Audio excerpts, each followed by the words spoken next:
satellites? A satellite represents a journey, information gathering, this journey around the Earth. All right.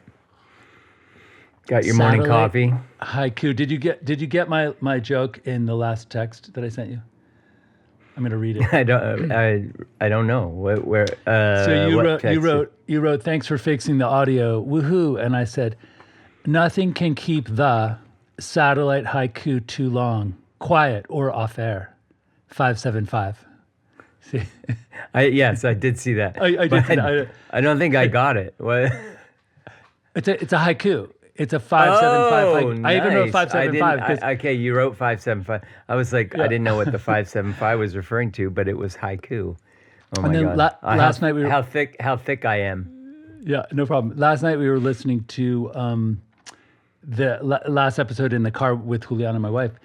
And when I listened to the intro a few times, and I said, "Wow, we nailed the sonic logo," because there's a guy in the background that's saying 575, and then I say satellites, and then you explain what the name means. Like it's like it's the perfect. Nice. just a little Easter egg. It's funny that your wife listens to this. My wife, she doesn't listen to this. I don't know if she's ever read a single thing I've written. Last episode you said that she reads them, just doesn't comment. I thought that was no. I don't think she reads them. Oh, okay. She doesn't read them, share them, comment, like them, anything. I don't. A couple on a few rare occasions I've written something that I really thought like, oh, I'm pretty proud of that one. Or, maybe she would actually be interested in that topic or whatever, and I'll mention it. Yeah, she'll say, "Oh, yeah, I'll read it." Maybe, Oh, yeah. So I don't think she ever reads any of it, or she's never said a single word about any of it. Wasn't there like in the climbing she just made fun of me when that TikTok went viral. That was the time she sort of made fun of me for wanting to, quote, participate in the discourse. Didn't she actually say to you, "Hey, I saw you on TikTok" or something? Like it popped up in her feed. Yeah, it popped up on her Instagram. Oh wow! So somebody apparently, I know, it was like one of her cousins. It popped up in his Instagram feed somehow. Like somebody copied it. I didn't post it on Instagram, so somebody, I guess, liked it. You know how that happens on TikTok and Instagram, like.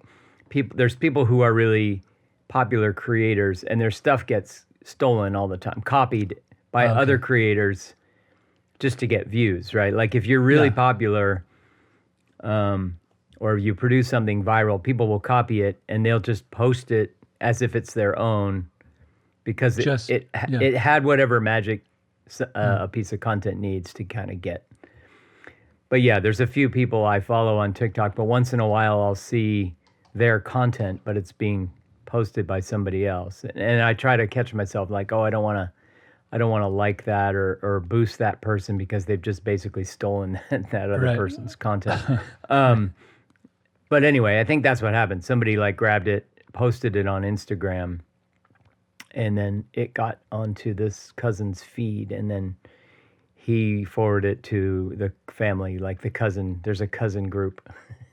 All right, nice. Yeah. So I think she got it that way. Yeah.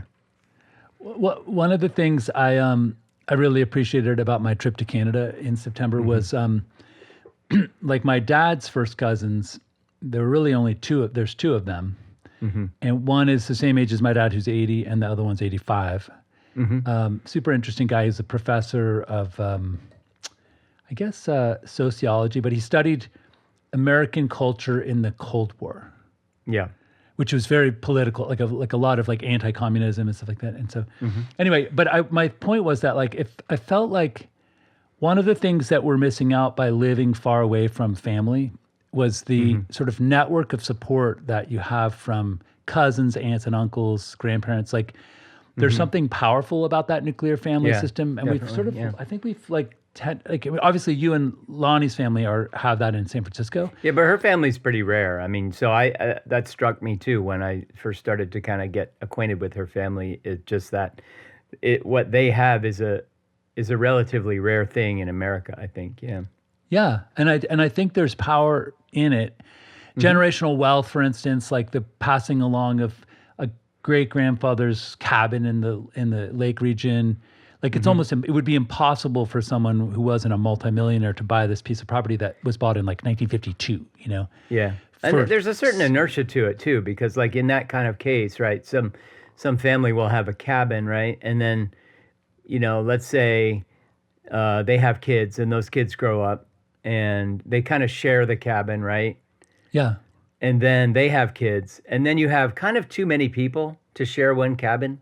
Yeah. Like by the time you get to that generation, right? Yeah. Yeah. Like you might have 3 kids that are, the kids of the dad who bought the cabin, right? And they can kind of come up with some agreement over ownership between 3 people, like, and who gets to use it, and if somebody wants to, like put in, oh, it needs a new roof. Should we do that? You know what I mean? Like, how are we going to pay for that? Those kinds of things. When you have 3 people, like, you can kind of figure that out. But when you then they have kids and you suddenly have 25 people, like, you know what I mean? Right. Yeah. No, for sure. So Do you remember? it seems like there's a natural sort of entropy to that kind of thing that happens with, with families. Like you just get too big to. But Right. I also think there's sometimes a figure in a family. Like I've heard this story multiple times, and it's definitely true of my family. I don't know if it is all true of yours, but like when I was a little kid, my dad and his brothers lived relatively nearby, and we would all gather at my dad's parents' house, my grandparents' house. And we would be there a lot, like in summer barbecues and definitely holidays, you know what I mean? But then my grandmother died, and I don't think anyone kind of like explicitly acknowledged that she was kind of the magnet and the glue. But once she died, it like very quickly kind of fizzled out. Right. That happened to my dad's family too. You know what I was thinking? Because immediately I thought of, remember the big chill at Kinky Kill? We would all go to this. Yeah. And that Hyatt family had that beautiful Victorian cabin, but they had reached that point where it was like there was a board. There was like, you had to like do timeshare, like sign up like a year in advance to get 1 week. And it just was like a pain in the ass, right?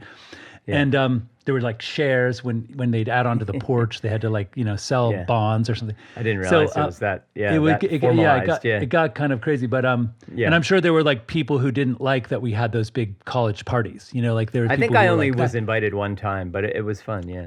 Yeah, it was true. Yeah, I think I went a few times, but there was probably people in the family that were like, "Oh, that's so hedonistic. They're just college kids getting together, to drink and roll around in the snow. Like it's terrible. They should be banned." I'm sure there was like that kind of thing. But I do remember when we would go on a hike. We'd go to these ruins of Catskill Mountain lodges. Do you remember those? They were like, have you ever seen those? Basically, like there used to be before airplanes, before airplane travel, people from New York would go up to the Catskills, which was 2 hours away. And they, they would vacation in the Catskills. Sometimes they would have little cabins and stay there all summer. Like, and then their dad would go back and forth. That's what they did in Canada at the lake region. And what made those lodges, sort of the era of those lodges, come to an end was airplane travel, because people could go to the Bahamas or Florida, to the Caribbean, Jamaica, and they're like, why would I drive up to the Catskills? It's the same, it's the same weather, the same everything. Right. There's no windsurfing, but it is interesting that a technology like airplane travel, like, and this is my point, is when we went, there was a point 30 years ago when we could have, with a group in Tucson, bought a mountain cabin on Mount Lemmon. Yeah. Which is a 1 hour drive from the base all the way to the top, right? And then you have 32 degrees cooler. It's like somewhere you could go every weekend. Yeah. You could even work there remotely with Wi-Fi, right? And and I remember my former wife, my wife at the time, said, I'd like to pitch or propose that rather than spend, whatever it is, $10,000 a year owning a cabin in one place, that we put that money into going on vacations in different places. And I was like, I totally buy into that. Like, it gives the kids exposure to, like Hawaii, to, Totally. We have our Tahoe place, right? And so our calculation was, was sort of the opposite. Like we go places anyway. We don't have to use it, right? But Right. so we'll go places. We just went to Japan, right? But we live in a city, right? And so what that place gives us is the ability to be there for 6 weeks in the summer, and the kids can be like outside in nature, you know, in a creek, and mountain biking and hiking and swimming all summer, right? Like totally, like we could, and we can work from there while they do all that, right? And so, you know, I think that. Anyway, so like we definitely talked about that same thing, and that's what we used to say back in the day. We were like, yeah, well, let's not. Why would we save money? We had the same exact conclusion as you guys. Why would we save money and buy a place that we drive to when we could go to other countries and the kids could get exposed to all this stuff? But then, I think there's something about living in the city, and me in particular, missing the kind of summers I had, of just like being outside all summer, right? And just thinking like. Yeah, if we fly to a place, we still don't get that thing. Right. So. No, it's if you have the best of both worlds, that's awesome. And but one thing I was thinking was like when I went to Canada to the Lake region, they described how, you know, there was this little cove and there were 4 families that, you know, were brothers and sisters who owned 4 cabins, and the grandparents would live in one, and the parents would leave all the grandkids all summer long with the grandparents, and they'd only come up on the weekend. Like they'd go back to work and come back, and it was like a 2-hour drive, right? Right. And so in fact, some of them would just leave at 5 a.m. on Monday and go to work and then come back on Friday night, you know, just because. Yeah. Right? So, and it just, the description of that, I just was like, wow, you know, growing up with your first cousins, running wild in this cove, you know, with little oversight. How awesome you know, is that? Yeah, totally. How awesome is that? You know, how cool, like learning how to swim and to just live in the woods. It just was like a really beautiful thing. And I obviously had some of that as a kid, but not with, you know, I guess we had that in Lake Wallenpaupack in the Pennsylvania, in the Scranton region. Yeah, you know? to some extent. There were a lot of families that knew each other, and I remember going up there with people. You know, I would go get invited with a friend up for a week with their family or whatever. I used to go to the shore. Sometimes the Lamole family would invite me to be with them at the shore for a week or whatever. Yeah, totally. It's cool. I remember going. Kneeboarding was a big popular thing when we were like 17, I guess 16. Yeah. And we went with our friend, the Lamole guy, and he. I just remember like we went. There was like behind their house was in Stone Harbor, I think, and it was like behind that there was this sort of. They had one in Avalon and then one in Stone Harbor. At one point they had both. I forget which one was the first and the second, and then they got rid of one of them. Yeah, but yeah, those are adjacent towns. Yeah. I remember very much. It was like that GARP like Victorian structure. Oh, like, with a big little porch little turret on the one. Yeah, thing. and you could like run down to the. Remember, she in GARP, she's saying like the undertow. Watch out for the undertow. Yeah, and he thought it was the undertow. Yeah. And wow. Yeah, their Avalon house was on a point of land that had like really gnarly ocean currents. Huh. And then their Stone Harbor house was more like just like in a neighbor. Like their Avalon house was beautiful. It was on a point of land, and it was kind of situated all by itself, and it had like this Victorian architecture with like a tower, or like a point. What do you call that? Is that a turret? Is that what you call it? I guess a turret. It makes me think of a gun turret, but like a pointed top, right? Like I think it's a turret. Right? Yeah. On one corner of the house, but it was on a point of land, so it had waves coming from 2 sides, basically, and they would create this weird, crazy cross. I think that's the one that I went to once, and I remember that they were struggling with the erosion of the beach. Yeah, and they had put like rocks in there, and it wasn't working, and it was like, you're right. And the kids all preferred the Stone Harbor house because it was just like in a street of houses, you know, but it was like a block away from the beach, and I must have gone to the Avalon one because it's interesting. You know, it's funny because I used to, my niece in New Zealand once said, and it was her accent, and I'm terrible at accents, but she goes, I don't like to go to the beach because I get messy. And I actually I much preferred lakes because I hated like the sticky salt and like the sunscreen and everything burned and the sand gets everywhere. Like there's no way to. So I used to like get sort of miserable at the beach. My whereas kids, my daughter doesn't like the beach because of the sand. Yeah. I mean, Hawaii turtles and snorkeling. I'll put up with sand for that. But Oh, for sure. I'd much prefer to go to a freshwater lake and mess around. Yeah. It's pretty funny. But when you guys went to Hawaii, wasn't it kind of mind-boggling how that kind of sunscreen that you spray on that's so convenient, Oh, I fucking hate spray-on sunscreen. and you're not allowed to use it because it is killing the reef, like coral. Well, you're not allowed to use chemical sunscreens there. Spray on or lotion style. So it's supposed to be mineral based. Mineral like the zinc ones, yeah. Wow. And I remember going recently and they had, containers of it at the beach. It said, please use this instead. It's mineral based. And you could just sort of, if you didn't bring any, you could put it on the mineral one. But also it just made me think like I'd gone to Maui the first time when I was 14. And like back then, like I don't even think I wore sunscreen. I would just get a sunburn. Oh no, we didn't wear sunscreen as kids. No, for sure. We would go to the Jersey Shore, and I'd tell my kids, and this is 100% true, that my way of like getting tan in the summer was just to get burnt to shit at the beginning of the summer, right? Then it would peel off.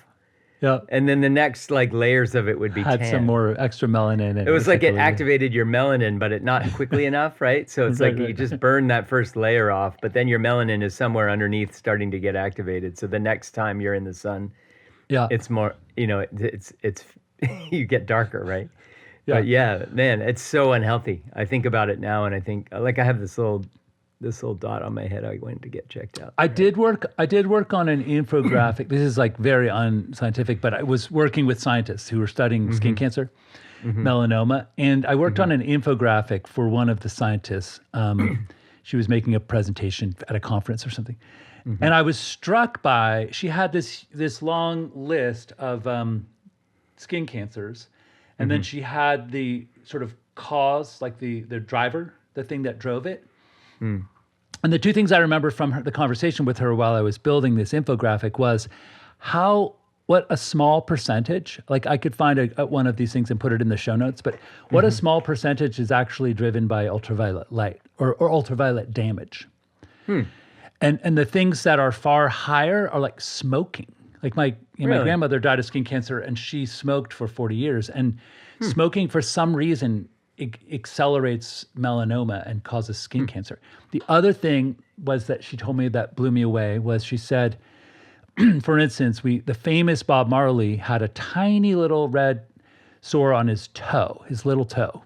And he used to run around, play soccer with barefoot in Jamaica without any sunscreen. And his dad was British, was a Caucasian British man. So he had he was, is that considered mulatto? Is mulatto still a word, or is that like? I don't think that is an acceptable term anymore. You just say. Okay, yeah, he was mixed race or mixed race, yeah. Mixed race. Okay, so anyway, so what she said was, she goes, when he died in the Swiss clinic, he had a genetic a gene that drove his skin cancer, which is very rare. But she said theoretically, if he had been born in a black velvet box and no one had ever opened the lid, he would have died the same minute because his gene was like a bomb, like a ticking time bomb, and that the kind of cancer that he had would have manifested pretty much like regardless of his behavioral things. Like he played soccer every day. He ran like 5 miles a day. He did smoke a lot of unfiltered, marijuana products. But which could have been, driven maybe, we don't know how it affected the manifestation of that gene. But she said there was the gene that he had, there was almost zero ultraviolet, sort of motivation or causality. And I was just struck by the idea that we think of skin cancer as being all sunburn. Yeah. And it's really like 12% or something. I mean, I'm throwing out numbers and we can look in the notes, but it's, so like when we think about that, I would go fishing or sailing. I would go sailing in a sunfish and I wouldn't put on sunscreen and my quads, we never put on sunscreen. In fact, the sunscreens that existed back then, they were like SPF 4. Yeah. And there was SPF 8. My like sister, the hardcore one was tanning. Yeah, like tanning 10, lotion. What was 15. I tanning remember they lotion? came out with 15, and that was like the hardcore protection, right? Wasn't like I had my former sister-in-law before I was even married to my former wife. She used to lie. She wanted to be really dark skin. She had blonde hair. She would lie on one of those lounge chairs in the sun with little bits of tinfoil tucked under her sides. Yeah. And then she would put on baby oil. Yeah, and yeah. just My cook- mom used to put on oil, cook in the sun. like tanning oil, Yeah. to get more tan. Yeah. What was the what was the point of tanning oil? I don't quite understand. I don't think it did anything. I don't know. You know what it might have done? It didn't protect you for sure. It might have moisturized the skin because as you burn, it dries the skin out. Maybe, So it might have allowed you to stay longer in the sun without peeling. Yeah, maybe. I don't know. Maybe that's probably because I think the peel partly has to do with the dryness. Again, I don't know. That's just I have no scientific basis behind that, but I could just be like, we're on a podcast, so I could be like Joe Rogan and be like, I'm just asking the question. Yeah, I'm just asking questions. asking the questions. It makes me think there was a This American Life episode years ago. I may have talked about this before, but it was like a group. You know how they have a prologue on This American Life, like before the main segments, they all do like a 2 or 5 minute prologue. It's kind of like a little bit of a mini story at the beginning. So the mini story on this one was this group of friends, and they would be talking about stuff, right? And if one of them started to kind of go off on a topic like, the top subject of gluten-free comes up, and one of them is, going on about gluten and, making sort of claims about, gluten, if you have celiac disease and blah, blah, blah, right? And then the way they kind of catch each other, when they sort of catch each other kind of talking out of their ass about something they don't really know about, anyone in the group of friends will go, "Oh yeah, I read that article in Modern Jackass." Modern Jackass? Yeah, it's kind of like their code word for like you don't know what the fuck you're talking about. Like you're just funny. talking. That's I think I read that. I read that last week in Modern Jackass. So that was Jackass. kind of like this group of friends. That was like their little inside joke about like when any one of them is going on about something they don't really speaking without authority, as we used to call it, right? On a topic. Totally. So I had a funny story to tell about Maui. When I went to, I was 14 years old, and my wealthy aunt, took me and my cousin and a friend, a woman, a Dutch woman that was her best friend. Yeah. So we went like two older women and then two like 14-year-old boys. Maybe we were 12 or 11. I don't know. Yeah. So I remember we went to the Hotel Hana Maui, which is on that, Maui, the Hana side. Really pastoral. It's still there. It's like it hasn't changed a bit in, however many, I guess 20, 25 years. So I remember going there, and at the time I loved pancakes. Like I just went nuts. And so I remember at breakfast once, they had these little dollar-sized pancakes. Yeah. And I just thought I kept put butter on them, and I'd pour syrup, and then I would eat them. And I ended up eating 28 of them. Yeah. And then I just immediately... That's the problem with eating things that are small, is you sort of you can keep going because they don't count, right? So I remember I just all of a sudden, they talk about your eyes are too big for your stomach when you're a kid or something. So all of a sudden it caught up with me. And I thought, oh my God, it hurts. Something is hurting. You're so uncomfortable. I couldn't move. I could barely breathe. And I remember the waitress took me into this really beautiful little library that was off of the communal dining room. And she had me lying down, and she, I think, was afraid that I was going to vomit. So she was keeping an eye on me, and all these people came by, and all the hotel staff would look in, and then they'd say, "He's the one that ate 28 pancakes. That's the 28 pancake boy." I became famous for eating 28 of the pancakes. That's funny. Yeah. And anyway, so then, and this is a little bit maybe too much information, but I remember running around. You could run down to the beach. It was on the coastal side of the road, so you could just go straight from the grassy, Gulf area right into the water, right, without any crossing a street. And the two things I remember was that there were on the Mount Hana side, there's tons of black, super sharp coral. Yeah. If you fell on it, you could just slice yourself up into pieces. And I don't think my aunt knew this, and we would body surfing right next to this gargantuan sort of Sauron black coral, and we would just be I think my cousin sliced his foot open on a piece of coral, and then we went up and they Or lava rock or whatever. Yeah. That's what it was. I'm sorry, it was lava rock. It was lava. It Yeah. was black, sharp basalt lava rock. yeah. Glass, basically glass. Yeah. That stuff. And it's never smooth. It's always really, really sharp edges. And Yeah, it does. Yeah, it's like basically broken glass. So, but we would like go out there, and we also would snorkel like way out, and like look for sharks and stuff. You know, like we just would. And I just remember you once mentioned, I think in a post or maybe an essay, how as kids we had so much more freedom. Like we could, our parents would be like, "Come back for dinner at 6:30." You know, and just run around, and you could get into trouble and do all this crazy shit, and no one knew. And like we were just out there like looking for sharks and like playing with this, and our aunt just was like, just don't drown. You sort of just had to know your own limits, right?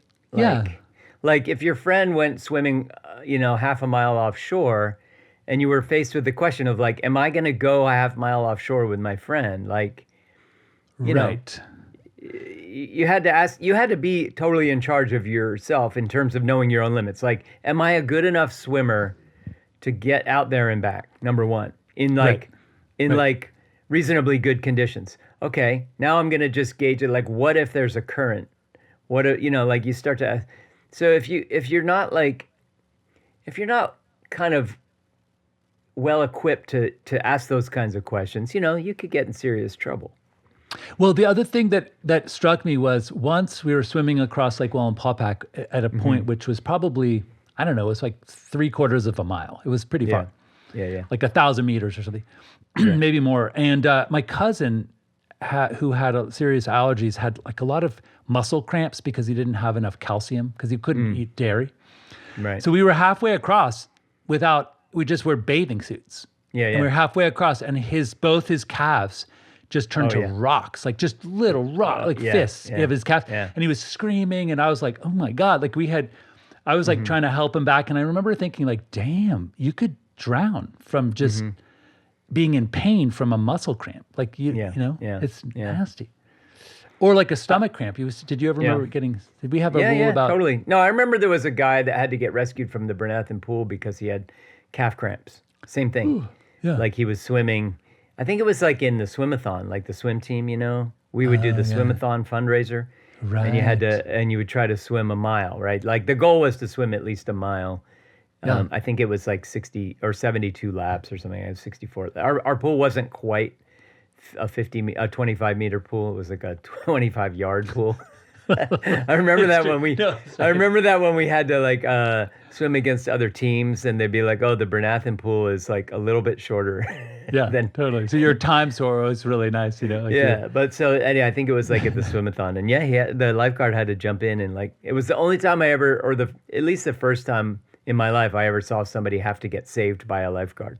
Oh wow! And it was like really dramatic. I was like, whoa! Like I've never seen a lifeguard like do the lifeguard thing ever. They're just like this decoration on the side of the pool. They're just like this pro forma kind of red suited person that's there that never has to actually do anything. But they had to do it. Here's a question about that, because I've had my legs cramp up, and yes, when you're treading water, your foot, the pressure of the water as you kick makes the cramp excruciating, like almost beyond belief, right? But if you were to like freeze your feet, not move your feet, and just use your hands, couldn't you stay afloat with just your palms? You could, but you would, I mean, like if your muscle is fully cramped up, right? Yeah. Like you want to uncramp it. Yeah. Right? So you want to use your hand. You want to use your hands in that case to like stretch out your feet in the right position. You know what I mean? And that causes. So in that moment, you're faced with I can use my arms to float, but I'm just going to let my calves just be fully cramped into rocks, like indefinitely. Yeah. So like, how do you fix the cramps if you're just using your arms to stay afloat? True. I mean, I guess if the cramp is too bad, you have to focus on it. But if it's the kind of thing where you cannot move but if your you've ever foot, had like a rock hard calf cramps. Yeah, it's horrendous. Yeah, it's true. Yeah, like the idea. So you of could just definitely like, drown. If you were like if it was between, like that level of pain and death because you're drowning, like of course you're going to choose that level, to stay afloat, regardless of the pain. But I mean, that sucks. Yeah. I remember there was a time when, okay, I'm going to make a weave So jump. like that guy probably could have made it to the edge of the pool, right? But he was calling Right, for that's help. true. He was and if he calling was for in the help. middle of Lake Wallenpaupack, it would be much more likely that you could drown, right? Because Yeah. it could take you 40 minutes to get back to shore. It would just be it would be a story you would tell for the rest of your life anyway, because it would be so horrendously painful. So here's my leap, and which is not a big leap. It's like a parallel, connected thing. Do you remember when those the Toyotas were like malfunctioning and you couldn't stop them and they would like accelerate beyond like without. There was a Malcolm Gladwell whole segment. He looked. Really? It was really interesting. But yeah, it happened one time, but then Only Toyota happened one time. Yeah, Toyota went on this huge like mission to like make sure it never happened, because the incident where it happened killed a whole family. Right. Okay, so my question was, because I remember trying to understand really what was going wrong and what the experience was, and there was one that I saw where there was like a highway patrolman was next to the family trying to give them instructions. There was there was an officer that was driving the car, like he was an off-duty officer, the driver was, and he was on the phone with the state police, and they had set up like a kind of a roadblock, or they had like cleared traffic ahead for him. Yeah. Yeah. And they were on the phone with him trying to tell him like what to do, and like we cleared the traffic ahead. Yeah. So here's my question, and I've never found a good sort of explanation for why this wasn't just possible, right?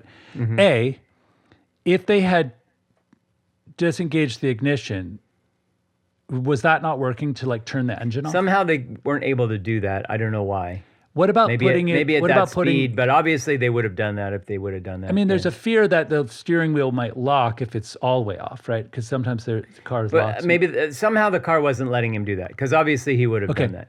Yeah. What about putting it in, just jamming it into neutral? And I would have thought that too. Somehow he wasn't able to do that either. So whatever was happening.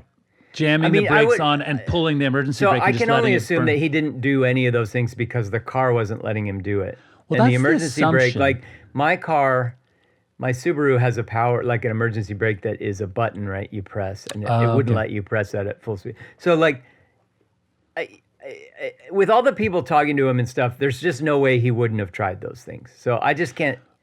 Right. I can only assume that it didn't work. I do want to read my question really is, there's a line between panicking and doing the wrong thing. Yeah. And then just being mechanically blocked from preventing this death, right? Right.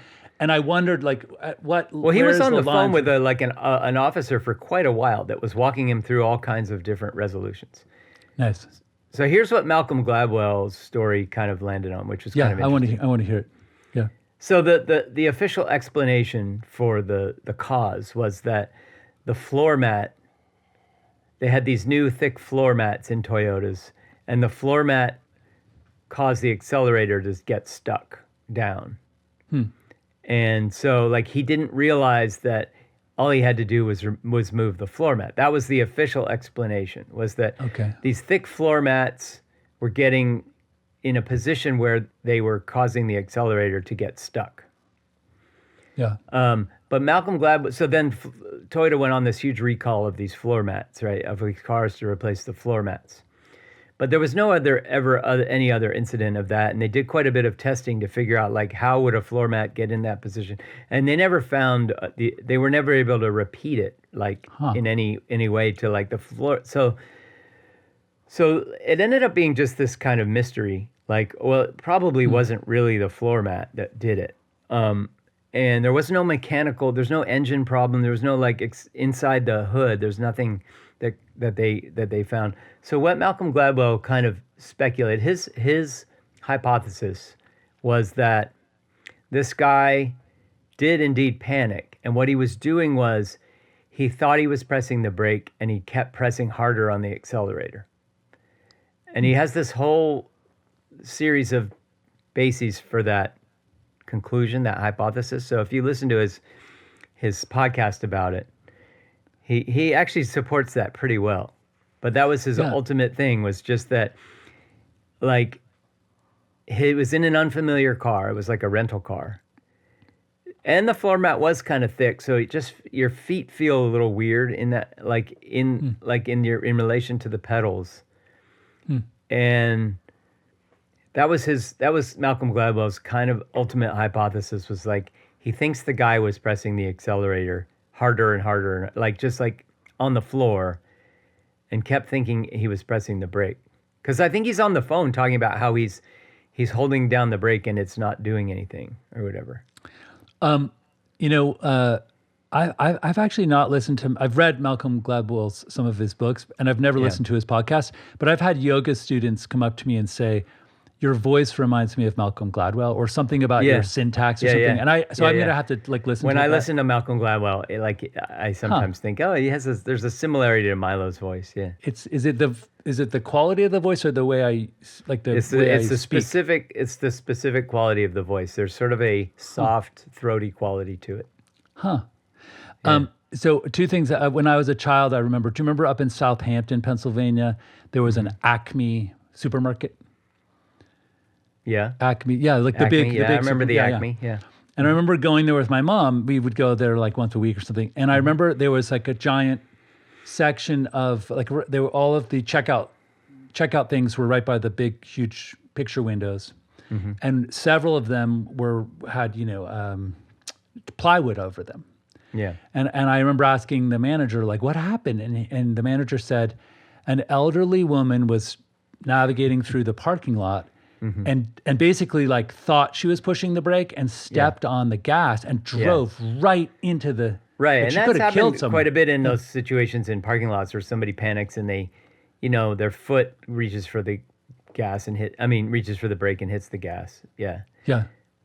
But like in a sustained way, so we can all relate to that. I think that situation where you accidentally press the gas, and if you're like old and panicking, maybe you would just like not react to that quickly enough, right? So I think that was one of Malcolm Gladwell's points. Is like that has happened a lot where somebody hits the gas when they think they're hitting the brake.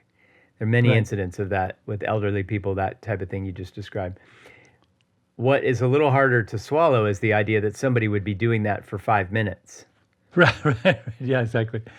When I was a child, when I was 16, I went to get my driver's license at the, it was Neshaminy Mall. It was like the Neshaminy State Troopers in Pennsylvania. And I remember when I came to the stop after taking the test, the trooper was very like nervous and was like, turn the key off, remove the key. Now you can take off your seatbelt. And I was like, oh, okay, why? What's the deal? And he goes, well, last week, I was with a young woman who, when she, I said, you passed the test, the car was still on, and she lifted her, like leaned back and pushed her foot on the gas, and it was in drive. And it jumped the curb and slammed into the side of the state trooper building, and he got injured. Like he actually hurt his neck, and it was like, before they had, So he was just like, I'm just really touchy about like people freaking out after they...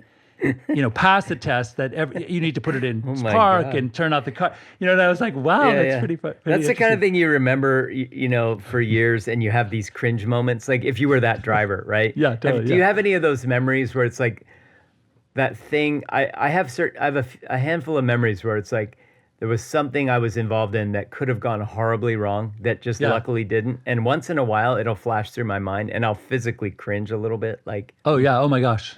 Like me falling off the porch, I could have been cut in half, but I just hurt my pelvis. But one thing that happened to me, I think I was 15, and my cousin had this one of those 3-wheel death traps. It was like a motorcycle with tricycle, Yeah, those ATVs or whatever. ATMs. And we were playing ATMs. ATMs. We were playing around in the snow. Whatever. I know what they are. Is it not ATM? They're so dumb because you can't bank them.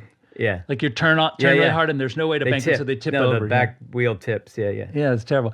So so anyways, we were playing around in the snow way out in the middle of nowhere, and there was a bunch of fields where you could access the field, but you had to hop over a chain. Like there was a chain over a driveway thing, and the chain was like that close to the ground. And so my cousin was like, it's easy. You come up to the chain, you kind of pop a wheelie, and then as the front wheel clears the chain and drops down, you gun it.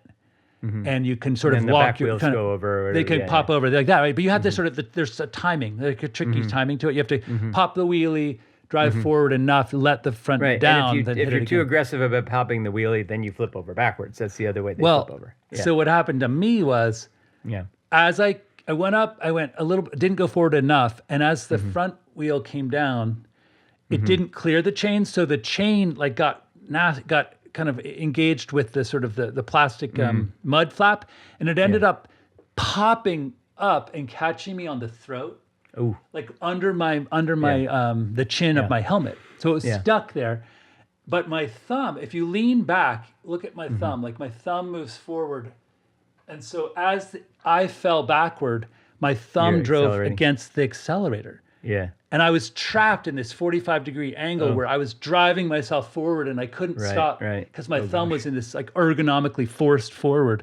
Yeah. And then finally it got so bad that my chin, the chain popped over my chin and I flew underneath the chain. Oh my gosh. And like I flipped onto my back and it flipped. And luckily I was fine. But that's one of those cringe moments where I was like, I just did everything that could have wrong. gone horribly wrong. Yeah. Horribly. Yeah. The whole like, there's the whole sort of like dying while having fun. Those are always the worst stories, right? Like people doing things like a family at the amusement park and somebody dies on the roller coaster or something like that. Those are the absolute.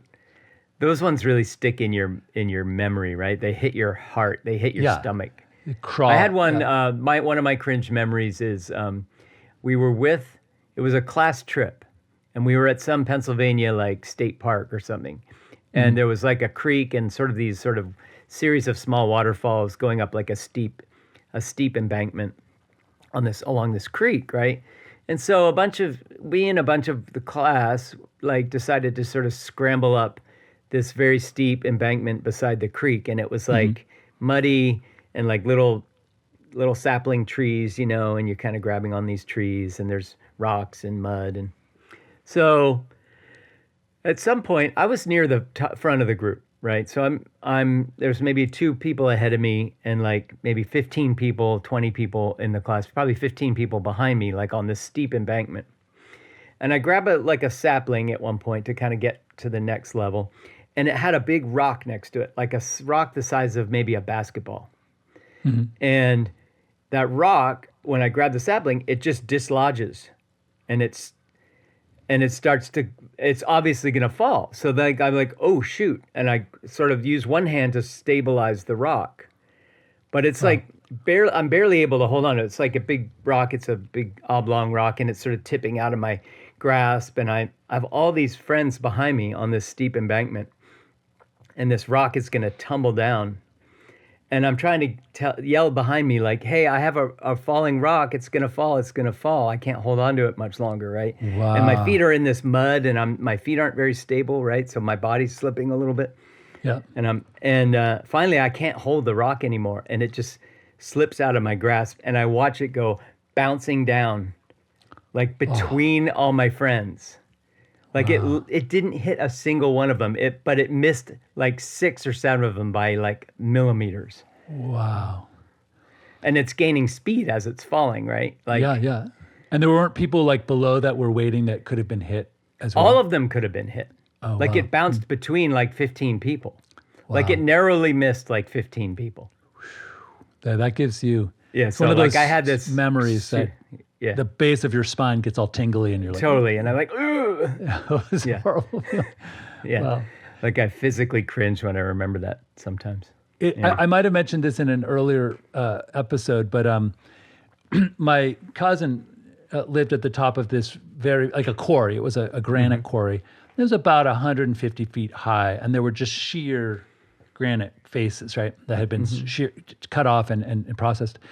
And we at the top there was like maybe 25 meters of hill, like steep hill with soft sandy mud, and there were some trees and some little saplings, like you're saying.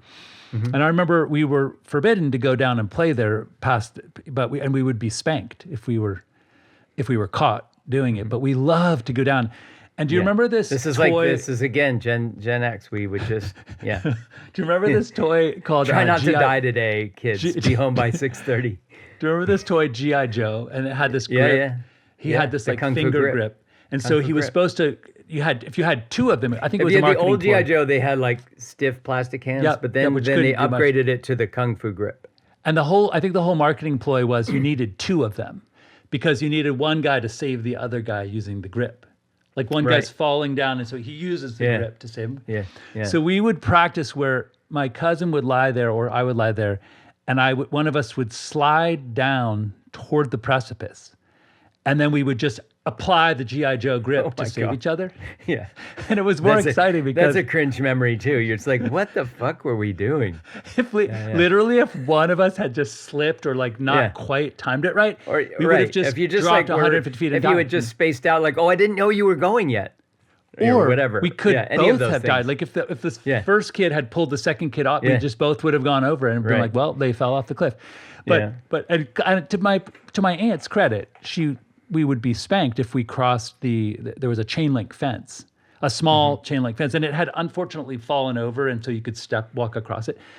But if we were caught on that side of it, we would be spanked with a wooden spoon, you know. But we did that just made it more exciting, you know. Right. It's so funny. Yeah, the parenting style back then was just like, we're not gonna like we're not gonna educate you about the risks at all. We're just gonna threaten violence so that you comply with our rule. Yeah. And both of our parents, my aunt and uncle and my parents, refused to allow us to buy a BB gun. Mm-hmm. My dad had this thing. He was like, no Longstaff has ever owned a gun except for our great-great-grandfather who lived in the Montana Territory. We used to do BB gun fights. Yeah, totally. We were so jealous of you people. We were like, holy cow. Did you wear eye protection? Neighborhood BB gun fights, and we didn't wear eye protection. Holy moly. Like later on, we realized, we probably should, but I'm gonna just say like, I didn't have a BB gun. My dad had a pellet gun. Ooh, and those had lead pellets. Lead pellets, a little bigger. It was 22 caliber, but you pumped it, right? So it was how much, depending on how much you pumped it. Some people had pumped BB guns, others had like cartridge, like a CO2 cartridge, right? Yeah, yeah. And but mine, I had a pellet gun. I was like, well, that's what I got. That's my weapon. And the disadvantage it was single load. Like I had to put in a pellet and like and then pump it, right? So it was way slower. But it was scary because it was more dangerous. You get hit with a pellet, right? So anyway, I considered it a big disadvantage to have this pellet gun. But now I think back to it, like what was I doing? Like shooting people with a pellet gun. I probably never hit. Could it break the skin? Could it break the skin if hit them with probably for sure. Ooh. But I would try to pump it less, in those situations, but then it wouldn't travel very far, right? Like it wasn't very accurate. It would, yeah. Well, so we weren't allowed to have these pellet guns or BB guns, and so they said you can have a bow and arrow, because it's like a. So then they let us buy these compound bows that literally, I mean, you could kill a deer with it, right? For sure, yeah. So, but actually, before we had the compound bow. Yeah. We had these recurve bows, which were just, were like target practice things. Yeah. And, the kind that they have at camp, Mm-hmm. But we would there was a show called That's Incredible, which was like... We've talked about that, John Davidson and Fran Tarkenton, yeah. Yeah, and the guy would stand there and try to catch an arrow as it went by. Mm-hmm. So we were like, and of course it says, don't try this at home. And we were like, well, of course you're going to try it at home. It's so fun looking, It's so we would literally shoot, stand next to the target. One of us would shoot at the target and the other one would try to catch the arrow. And sometimes the feathers would like scrape our hand. Mm-hmm. And we never actually hit our hand, which would have been with a target arrow, which doesn't have a Well, you're blade. probably like shy of it enough that you're trying to reach for it, right? So you're not putting your hand right in the path of the arrow. You're trying to intercept the arrow, right, as it's flying, sort of halfway through the shaft. The problem was if you were late several times, then you tried to anticipate it, and that's right. That's where you could get hit in the hand. But anyway, the other thing we would do is we saw this guy who would lie on his back, and he would shoot the arrow up in the air, try to get it to be directly over himself. And then he would roll away at the last second, like roll out of the way of the arrow. Yeah. Well, I mean, that's impressive if you can get an arrow to fall that straight. If you can be that vertical about it, right? I mean, that's kind of an impressive skill. Now, once you kind of figured out the system, and we weren't shooting it like 50 meters in the air, it was probably like, 35 feet. And then when it would turn around and it wasn't falling, it didn't have tons of velocity or acceleration. So Anyway, but yeah, right. So like the theme of that era was like just try not to die. Is that what you said? Like go out and to the world and try not to die. Yeah, don't, try to come home alive. Yeah, you know, I was talking to my son the other day about there's a skateboard park nearby, and we see a lot of skater kids. Some of them are little kids, right? And then there's like a group of. So that's at the skate park, and then in our neighborhood, because I live in this sort of hill of hills environment, right? And neighborhood, there's a group of skateboarders, adult skateboarders, dudes that gather on a couple of the hills right near our house that film each other, right? And they're a total nuisance to all the cars. And for some reason, they always decide to do it at like 4:30 in the afternoon when there's like maximum vehicle traffic.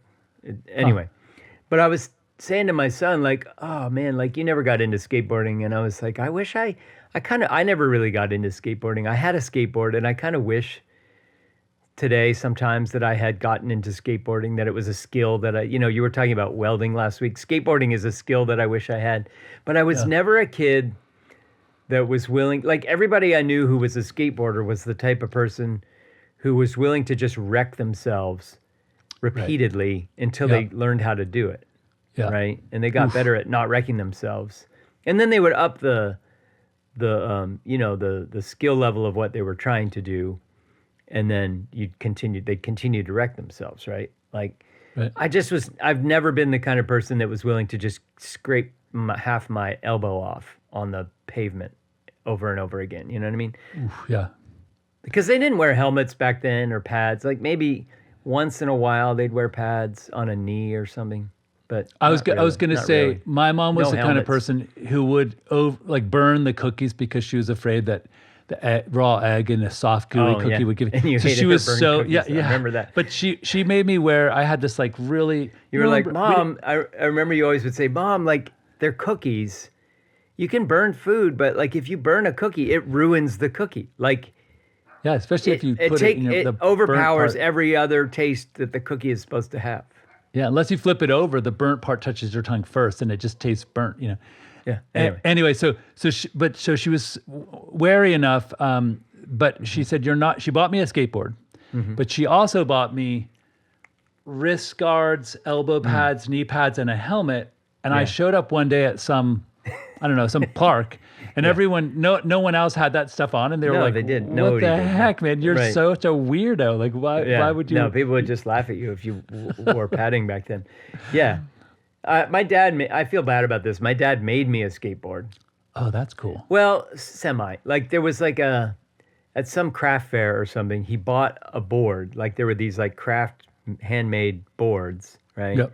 And then we bought trucks and wheels and then the grip tape on the top, he had like cut into this, what he thought was like a cool pattern, And I fucking hated it. I thought I was so embarrassed by it. Oh, that's so sad. And but I couldn't say that to my dad, at the time. I was just embarrassed because everybody had like the store-bought board. It's kind of like the old Eddie Murphy skit, like where, remember the old Eddie Murphy bit about McDonald's, how the kids had McDonald's and then his mom like made a homemade hamburger for him and tried to like say it was better than McDonald's. He's like, this is not McDonald's, right? That was kind of like, it's kind of like that experience. Like I had this artisanal board, and I was so embarrassed by it because all the kids had like the cool like store-bought board. It's so funny because like my mom, we were fairly lower middle class, and my mom, we couldn't afford to buy like Jordache jeans for my sisters, so she would go to Joann Fabric and she would make us clothes. Yeah, and I look back on it, and she makes gorgeous quilts that are just like art pieces. Yeah. But I look back on it, and my sisters, and especially, we were so embarrassed of wearing homemade clothes. Yeah, like we were so embarrassed. And totally, yeah. And thinking back, like as you say, like your dad, like an artisanal board now would go for a lot of money, and you would like market it as like homemade board by like an artist, and like it would be like a collector's item, probably. But back then, like we just wanted.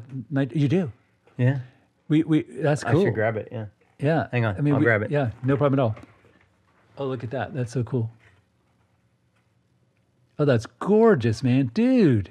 Nice. It's like a medium board. Yes, artisanal products. Artisanal board, yeah. And actually the wood on this board, I forget where I found it somewhere, and maybe at my mom's house. But the wood has gotten all sort of like dried out and stuff in a way that I think looks really cool. I was going to just mount it on my wall. We should probably wrap it up in a bit, but I wanted to ask you: are there No Kings protests happening in Tucson? There are. Is it Saturday, right? Saturday, it is. yeah. It is. There are. Unfortunately, it's my wife's birthday tomorrow, and we're gonna go out to like the Wilcox area and pick apples with little kids, and then go to this really cool. It's like a next to this dried Salt Lake Playa. There's a like a new. It's a brewery restaurant with like kind of out in the middle of nowhere, kind of a dark site where you can see really cool stars. So we're gonna go there for the night. So we'll be out of town for it. But I've been to I went to the last one. It was really impressive. The number of people, sort of the coalition of people that are coming together is inspiring. And that's really what... It's really interesting that there's almost no media coverage of these things. I mean, I'm going to add the caveat that I barely ever pay attention to, news media. So maybe there is. Yeah, it's true. I'm the same way. Like, I don't have television, really. I just watch clips and I have streaming services, so I don't really... Yeah. Like, I don't log... My parents log into the 5 o'clock news. I don't tune into the headline news, to see what's... Like, I get news through my feeds. People are linking to things and stuff. All pretty much just Substack exclusively, whatever people are talking about on there. But yeah, we'll be going. I just heard... my wife was asking me whether, I thought it's safe to go. I don't have any safety concerns. I hadn't when I was thinking about like reasons not to go, safety wasn't one of the reasons. I don't imagine, being invaded by a bunch of Nazis or right wingers or something trying to disrupt it or, where are you guys going to go? I mean, anywhere there's a crowd, in America, you always have the fear of a mass shooting happening, but, just downtown San Francisco. I did hear, this is semi-related, kind of unrelated, but I did hear some murmurings. There's some sources that are starting to talk about a pending operation involving federal agents, dramatically increasing the federal agent forces in California. So what I've heard is that they want to pretty much make Santa Ana, the city of Santa Ana, like a base of federal agents, and they're going to in the middle of Santa Cruz, way at the bottom of the bay. Is it? It's closer to L.A. Oh, Santa Clara. That's Santa Clara. Santa Ana. Yeah, I'm talking about Santa Ana. Wins, so having like 10,000 or 12,000, 10 to 15,000 agents sent there as a base, and like dramatically scaling up their operations in LA and San Francisco, which I'm not excited about, to say the least. It's a little bit scary to hear that the Trump administration wants to dramatically scale up their federal agent forces in California and their operations here. That's LA is like San Francisco as a city is. So LA and other cities are finding ways to sort of resist or, just, in Chicago, the mayor and the governor are kind of cooperating to constrain ICE in certain ways, constrain the federal agents. They're pushing back on the Texas deployment, right? And things like that. They are not cooperating, Right. San Francisco, our new mayor here, and the police force have taken a totally different posture, which is to help ICE, to cooperate with ICE, and to assist them, which I'm pretty fucking furious about. So that's kind of the posture here. So I think is the mayor of San Francisco that Levi's heir? Yeah, Lurie. Yeah, Jeff Lurie, the philanthropist guy. Yeah. Daniel Lurie. Yeah. Interesting, huh? Yeah. The idea is just to go along with them so that you can kind of... Well, I don't know enough about his background relative to that stuff. I see people saying, well, it's no surprise because he's a Zionist, or it's no surprise because he's a tech bro or whatever. I don't really know. Like, I can't speak to those things about him. So he's one of Daniel Goldman is one of his cousins, the congressman from New York, okay. and they're that Levi Strauss didn't. He invented the putting rivets on the weak points of jeans, and then he didn't have any kids, so he left his fortune or his factory to his nephews, and all the descendants that are sort of scions of his thing are California. San Francisco. Philanthropists, whatever. Right. They're big. And this guy's the first politician, I think, that's from the family. Maybe not. Yeah, I mean, I remember that. I just don't know, like, his political kind of Rivets. That'll keep leaning, everything. like, connections to other things. But anyway, yeah, so we'll be there. We'll be doing it. It starts at in the afternoon here at the ferry at the Embarcadero Plaza near the ferry building. Okay. Well, good luck, and hopefully, in Hong Kong they bring umbrellas. Because it helps you with if there's anything thrown at you, you can kind of put it up. I don't know. Yeah, I think this is going to be big. I'm not worried about, I feel like there's a safety in numbers aspect. Sure. But maybe. Well, good luck with that, and thanks for going. And for my first world problem, I had been playing around with a bunch of old equipment. So I had this, you remember USB-A? Yeah. With that sort of wide rectangular thing. And I don't know about you, but my estimation is that when I go to insert that particular interface plug into a socket, 50% of the time it's facing the wrong way. Like, I don't have a really way to check it. And then it's always feels like I have to turn it over to get it in. And then FireWire, came along, and there was like a sort of pentagonal shape. So there was a point, it was obvious which side you had to put it in. Yeah. And why then isn't everything like Lightning and Fire and USB-C? Like, why isn't everything like that? Honestly, it's a great question, but I remember thinking USB-A, if you were to, I know it sounds silly and OCD, but if you just were to calculate, since it was invented and deployed in the marketplace, how much time was wasted on the planet by people flipping it over? Is it like checking a million hours? Probably, is it billions of hours? Yeah. We're so far behind the ball because so many people are like, like that, and just flip it over. And I think 50, it's like flipping a coin. 50% of the time it's the wrong way, facing the wrong way. Yeah, I mean, they tried to put the label on. If we could go back in time and tell the side so that it was supposed to be on top of a USB-A. You're always supposed to insert it with a label on top. Okay, that's good. And there's also sometimes the thing you were plugging it into open holes, and then there's closed holes. Sometimes the thing you were putting it into the closed would be holes are upside because down, or exactly. Right. Like, there's not a universal way, and especially what if it's sideways? If it's vertical, what do you? Right, if it's vertical, there's no. Yeah. What are you gonna do? There's no way to do it. Yeah. So that's sort of like a law of unintended consequences. Like, the designer of that, like, looking back, it's like you wasted a billion hours of human caloric energy on the planet just not to go designing either way. with an obvious to go either way. Yeah.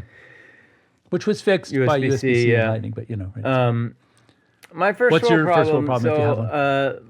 My wife and we got sort of fraud attacked yesterday, in a weird coincidental pair of happenings. So, I thought they were connected, like it was all part of the same coordinated thing. But we noticed. My wife noticed a whole bunch of transactions in our bank account, and they were deposits from something called meetdapper.com, which I guess is like a crypto payment platform of some kind, which I wasn't familiar with. Dapper. Anyway, meetdapper.com, it was all these deposits, like $25 deposits, like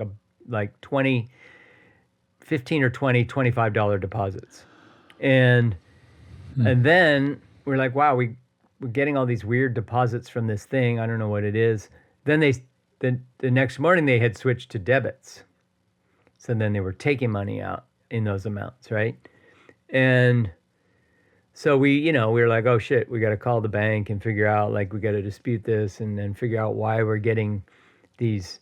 And I guess it's like a common fraud technique to test your account credentials, to test your access to an account by making deposits. And then because the system, I guess, doesn't use as much rigorous prevention around deposits or something, I don't know. But apparently it's a common technique for fraudsters to test their access to an account by making deposits, and then when it works, they withdraw money. So that was one. Then, as I was working, I was literally on hold with the bank trying to like deal with that and figure out what to do and like dispute those. I was on hold, the hold music, and I'm going through. Then I start seeing these emails come into my inbox, one after another, like, and they were all me signing up for different websites through my Metapede email. And it was like, thank you for registering for blah, blah, blah. To confirm your registration, click this link. Thank you for signing up with blah, blah, blah. Thank you for subscribing to our newsletter. Thank you for, and it was just like boom, boom, boom. Just like Shoot, a wow. flood of these emails, right? Wow. Like a denial of service attack because of you. Well, so then I was somehow. like, what the fuck? Like use a bot to there's sign stuff you up. happening, right? So then one of the emails was from Amazon, and it was like, you purchased, thank you, or it was like, your purchase is confirmed or whatever. And it was like a $1,600 gaming laptop purchased on Amazon. And I normally would see that kind of email as just a phishing attack. Oh, like somebody faked a purchase confirmation and it looks really real and they want me to click on something in the email. But if you dig so I into, normally like, would have literally just ignored that info. email. It's like, oh, it's just one of these weird, but I looked at it a little bit longer for whatever reason, because of all this other stuff happening. And I was like, holy shit, looks like a real purchase. And I didn't click on anything in the email, but I went to Amazon, and indeed somebody had purchased a $1,600 laptop using my Amazon account. So somebody had gotten into my Amazon account. They added a credit card. So this is the other weird thing. They added a credit card, they added a billing address, and they added a shipping address to my Amazon account. And they purchased this laptop to be shipped to an address in Vallejo, California. But when I started to look at it, I realized, wait, they hacked into my Amazon account and they bought something, but they didn't try to buy it with my money. Like, they could have just used my saved credit card in my account. But instead they added a credit card to my account that isn't mine. So they added an Amex card to my Amazon account, an Amex card that's not mine. And they made the purchase using a different card. So it was like they tried to launder a different theft through my account, which was very weird.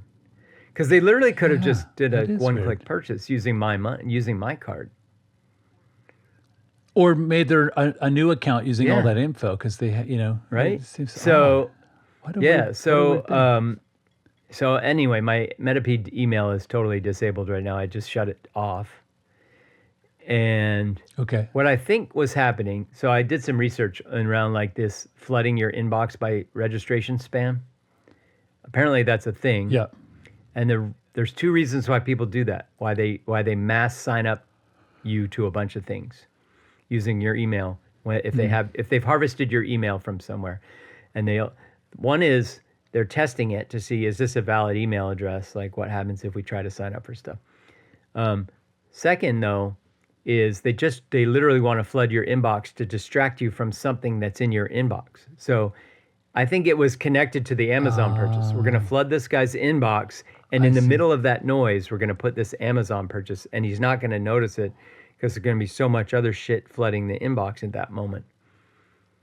So I was able to cancel the purchase quickly and take screenshots and I changed my Amazon password. I even changed my Amazon email that I'm using for Amazon. And, but yeah, it was kind of crazy. What's scary but those to me are is two it sounds unrelated. like- Like the stuff that was happening in our bank account was done using my wife's debit card number. So somehow this meetdabber.com, somebody got a hold of my wife's debit card. So it was her card. And then the Amazon stuff that was happening on my account was just a complete coincidence that these two things were happening at the same moment. Wow. They were totally unrelated. I can't see any way that they could be related. Yeah. That's fascinating, man. Well, I'm glad that you got it taken care of, and good job keeping track of it. Well, what I worry about when I hear about this is that you were on the ball, you caught it right away. I worry that, for instance, like all the elderly people in Florida who are constantly being attacked by con men, con people. My parents, for instance, have been hacked, and there's all sorts of social engineering tricks that they use. And It's just by sheer it's luck so easy that I to- caught it because I was on hold trying to deal with the bank thing, and I happened to be at my computer, like looking at my email while I was on hold. I'm not diligent about watching monitoring my email. Right. So like Right. it's not normal. It's not typical that I would see like messages flooding into my inbox because I'm not like actively looking at my inbox very often. Right. A couple of weeks ago, someone bought a ticket to the Louvre using my credit card, and then I bought some tacos in Tempe, Arizona. And my bank texted me and said, "Did you just buy tickets at the Louvre because you're in Tempe?" And I was like, "No." And they said, "We're canceling your card. It's been hacked, and we can't." And I find that so interesting that someone, I guess they did it online, but they must have just had somehow gotten my number, the number off the back. I talked to the bank and I said, "How would they have gotten my wife's debit card number?" Right, like. Because she doesn't even carry that card with her. Once in a while, she'll carry it with her. She doesn't use it for online purchases. And so we had it with us in Japan. She had that card with us in Japan. It was like a rare time that she carried it. And we used it for one online purchase in Japan because I was having trouble with my credit card for this train ticket purchase on a website. And the fact that I was having trouble and it was like declining this card, and I put in we tried her debit card at one point. So I think that somebody was intercepting that train ticket purchase attempt somehow in that moment, and they grabbed her card number through some interception. But the bank told me like these hackers have technologies now where they can suck up your card number by standing near you, like in a crowd and stuff. Yeah. Yeah. Like an RFID reader or something. The other thing that's much more low tech. So in Colombia, when you go to pay at the restaurant, they bring the point of purchase device to the table, and you swipe it yourself, so they never touch your card. Because in America, you give it to the waiter. But more and more, they're bringing those to the table in the U.S. too. Yeah. Right, but think about this. Like when I remember, this was back when the chip first came out. Like on the remember that little the chip on the card? Ironically supposed to be more secure. It's so not secure. So anyway, I get the chip for my business card for Roche, and I fly to Barcelona. I fly to Madrid or something. At the airport, I'm in Barcelona. I get in a cab, and I go to pay with my credit card, and I hand the guy the card. He swipes it or something and hands it back. The next thing I know, someone in London has bought like a bunch of TVs at like Best Buy with my card, and they cut. And I was like, what's interesting is if he had his phone camera, because what you need is the 3 digits on the back and the expiration date, the number, you got the number there, and then you just need to look up my zip code, and then you can buy stuff online. That's true. So like by handing it to the guy, if he had a video, he's able to take a picture of two sides of it. Or even if he had his phone face up recording a video and he passed it over, flipped it over, coming back, that would just be almost. And then getting my zip code is probably pretty easy, Fuckers.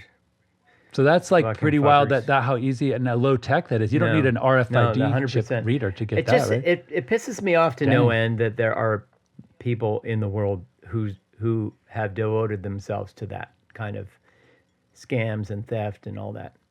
Now, I do understand that, like, for online scams and things, there are people that get, like, trafficked into becoming scammers, like working for some scam factory. And so there are people that are doing that's awful. that work through no fault of their own. But, like, then there's somebody that's trafficking people so that they can engage in scams. And that's just makes me furious.